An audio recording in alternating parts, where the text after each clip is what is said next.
une vidéo pour vous aider à reconnaître et traiter, faire des calculs de proportionnalité. Vous allez voir un exemple, ça n'est pas exactement l'exemple que vous allez traiter en classe. Il est là juste pour vous montrer la méthode, donc à vous d'adapter, la méthode restant la même. L'exemple. Une usine sidérurgique produit du cuivre, de l'acier et du zinc. Sa production journalière est indiquée dans le tableau suivant. Question. Combien de jours faut-il pour produire 100 tonnes d'acier? Comment faire? La méthode. Première chose, qu'est-ce que je cherche? Toujours commencer par ça, pour bien l'identifier. Je reprends donc la question. Combien de jours faut-il pour produire 100 tonnes d'acier? Pas de problème, ce que je cherche, c'est un nombre de jours qui est donc utilisé pour produire 100 tonnes d'acier. Deuxième étape, les données utiles de l'énoncé. Qu'est-ce qui va dans l'énoncé m'aider à trouver ce que je cherche? Donc là encore, je reviens sur l'énoncé. Le problème a l'air d'être en rapport avec l'acier. Je cherche cet acier et j'ai ici une donnée numérique, 15 tonnes d'acier par jour. Donc ce 15 tonnes a l'air d'être utile au problème. Qu'est-ce que j'ai d'autre? J'ai ici 100 tonnes d'acier. Ce 100 tonnes m'a l'air d'être utile. Le cuivre ici ne concerne pas le problème, puisque le problème concerne l'acier, le zinc non plus. Qu'est-ce qu'il me manque? Alors pour faire un calcul de proportionnalité, il nous faut en général 3 données. Et là, il faut réfléchir un peu. Ce que je cherche, c'est un nombre de jours. Où est-ce qu'on peut me parler de jours dans cet énoncé? Je relis l'énoncé. Une usine sidérurgique produit du cuivre, de l'acier et du zinc. Sa production journalière, ici on a une mention du jour, est indiquée dans le tableau suivant. Et je regarde le tableau.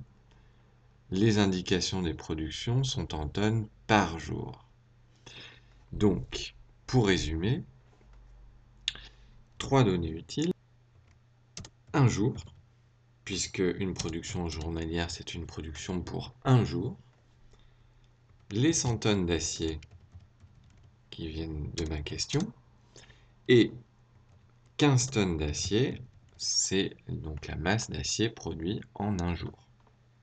Deuxième étape, c'est le moment de se demander si mon problème est bien un problème de proportionnalité. Alors, un critère simple que je vous propose, c'est que si je multiplie par exemple par 2 le nombre de jours, est-ce que je multiplie par 2 la masse d'acier produite? Donc ici, je produis 15 tonnes d'acier pour un jour. Et bien, si l'usine fonctionne 2 jours, je vais produire 15 plus 15, 2 fois 15 tonnes d'acier. Donc ça a l'air de fonctionner. On peut donner un autre exemple. Si mon usine fonctionne pendant 3 jours, je vais produire 3 fois 15 tonnes d'acier. Ainsi de suite. 9 jours, 9 fois 15 tonnes d'acier. Et bien, à cette condition-là, ici, le coefficient est identique à chaque fois, à cette condition-là, je suis bien dans une situation de proportionnalité. Et donc, je vais pouvoir passer à la phase suivante, le calcul avec le tableau. Et maintenant, donc, je construis un tableau de proportionnalité. Donc là, ce qui est important, c'est de placer les données qui se correspondent ensemble. Donc, par exemple, ici, il faut bien commencer par une donnée. Je commence par 100 tonnes, la première que j'ai notée ici.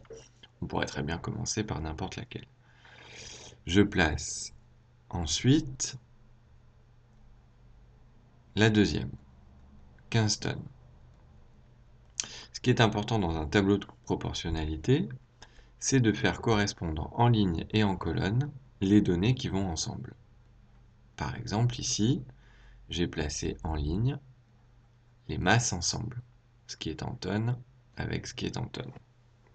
Donc ce qui est important maintenant, ça va être de placer le 1 jour. Il nous reste une donnée à placer, C'est en général sur celle-là qu'on se trompe, hein, puisque pour le reste, on a le choix. Il faut que ce un jour corresponde, aille avec la donnée qui lui correspond. Alors, est-ce qu'il correspond à 100 tonnes, ce un jour, ou est-ce qu'il correspond à 15 tonnes? On a vu tout à l'heure dans l'énoncé que en un jour, la production est de 15 tonnes. Donc le un jour doit aller ici, en colonne, pardon, avec le 15 tonnes. Et dernière case, bien évidemment, c'est ce qu'on cherche. On cherche donc bien un nombre de jours. Ici, nous avons bien en ligne aussi des données qui se correspondent, les jours avec les jours. Et voilà. Et donc, c'est le nombre de jours qui correspond à 100 tonnes. C'est bien ce qu'on cherche. Alors, on peut l'appeler X comme en maths. Évidemment, il n'y a pas qu'une seule façon de remplir le tableau. J'aurais très bien pu choisir de mettre les tonnes avec les tonnes, donc c'est-à-dire les masses en colonne, et le nombre de jours avec le nombre de jours en colonne aussi. On retrouverait bien cette fois en ligne les 15 tonnes qui vont avec les 1 jour et les 100 tonnes qui vont avec ce qu'on cherche, le nombre de jours. La proportionnalité, c'était vraiment ce qu'il y avait le plus dur à faire, c'est là qu'il ne faut pas se tromper. Le calcul, il est relativement simple. Alors, une méthode à retenir, la valeur de x, l'inconnu ici, sera donnée en multipliant les deux données qui se font face en diagonale et en divisant par la troisième. Donc on multiplie 100 fois 1 et on divise le tout par la donnée qui reste en face, donc en face de l'inconnu, par 15. Donc 100 fois 1 divisé par 15, ce qui nous donne 0,66666 quand j'obtiens la calculatrice, que je vais arrondir à environ 7 jours. Je n'oublie pas l'unité que j'avais bien indiquée ici. Une remarque, dans un tableau de proportionnalité, vous voyez que j'ai utilisé la même unité ici, jour, jour ici, tonne, tonne ici. C'est très important. Il faudrait faire des conversions si ce n'était pas le cas. Voilà, j'espère que ça va vous aider pour la suite. N'hésitez pas à re-regarder cette vidéo, à faire des pauses, à revenir en arrière et bien sûr à demander de l'aide à vos camarades ou à votre professeur si jamais ça coince toujours.